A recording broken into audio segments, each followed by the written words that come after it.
Amahoro y'Imana abane namwe shuti bavandimwe bayisilamu namwe mutari abayisilamu, twongeye kubaha ikaze kuri YouTube yacu Gusenga Imana Imwe TV. Tubibutsa gukora subscribe, share, comment ndetse dukomeza bararikira gukomeza kubana natwe. Uyu mwanya ndaje kugira ngo tuze kuganira kuri hadithi ikomeye cyane yavuzwe n'intumwa y'Imana Muhammad, Imana imuhaye amahoro n'imigisha.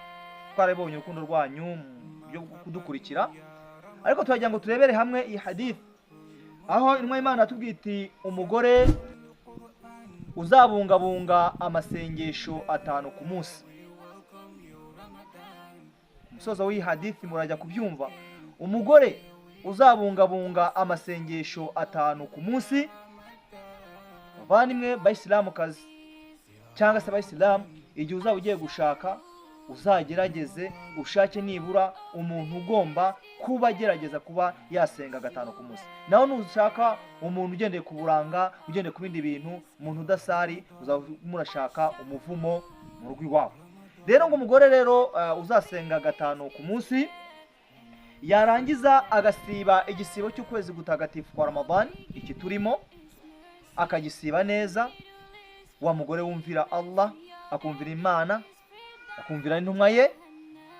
Wa mugore uzasenga 5 ku munsi, agasiba igisibo cy'ukwezi gutagatifu kwa Ramadan neza, yarangiza akumvira umugabo. Allah akibar. Badamu bacu, bagore bacu, ese wabuze ikintu gituma Allah subhanahu wa ta'ala kuvuma ijoro ryose? Tuzakivuga ubutaha inshallah. Ariko wa mugore uzumvira umugabo we, maze kuvuga 3, usari 5 ku munsi, ugerageza gusiba igisibo cy'ukwezi gutagatifu kwa Ramadan, atari wa wundi ugera mu gisibo agatangira akazana impamvu zidasanzwe, ndarwaye, ejo bundi nzajya gusura bene wacu, numva mu nda hameze gutya, akagisiba neza kubera Allah. Yarangiza kumvira umugabo we. Bayisilamukazi, mu mamiliyoni n'amamiliyari atuye hano ku isi, Allah subhanahu wa ta'ala yakugeneye uwo mugabo wawe.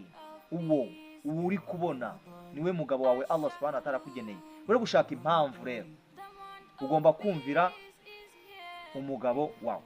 Yarangiza kumvira umugabo, Allah subhanahu wa ta'ala azamubwira ati, wa mugore we, wa mujakazi we, ngwino hano. Wa muislamukazi we, ngwino hano.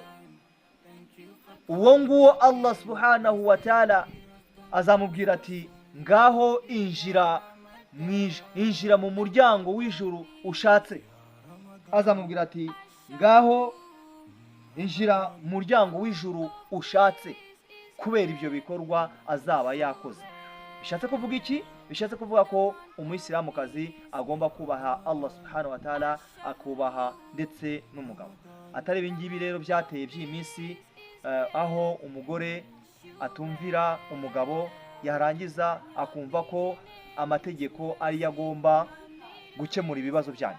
Mugerageze idini ya Islam mbere yuko mujya mu buyobozi bwite bwa leta, mugerageze idini ya Islam ibagira inama.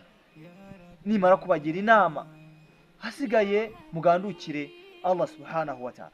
Rero wa mugore we, gerageza wumvire umugabo wawe. Allah subhanahu wa ta'ala azakubwira uti, ngayinjira mu muryango wifuza, mu muryango wateguriwe.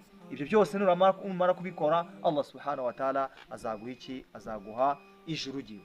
Rero umugore ategetswe kubaha umugabo ndetse no kumwumvira. Atari ibi byateye barabashuka, barababeshya ngo bigende gutya na gutya. Nashatse kuvugira hano kuri mikoro, ariko umuyisilamukazi wa wundi wamenye Imana ategetswe kubaha umugabo we. Murakoze cyane rero. Amahoro y'Imana abane namwe, mbifuriza kubaha abagabo nabo mbifuriza gufata neza abagore banyu.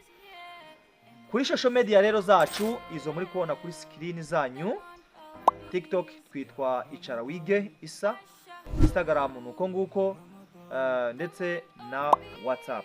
Bararikire gukomeza mwumva amawaidha uzaba utanze ituro imbere y'Uwiteka Allah subhanahu wa ta'ala.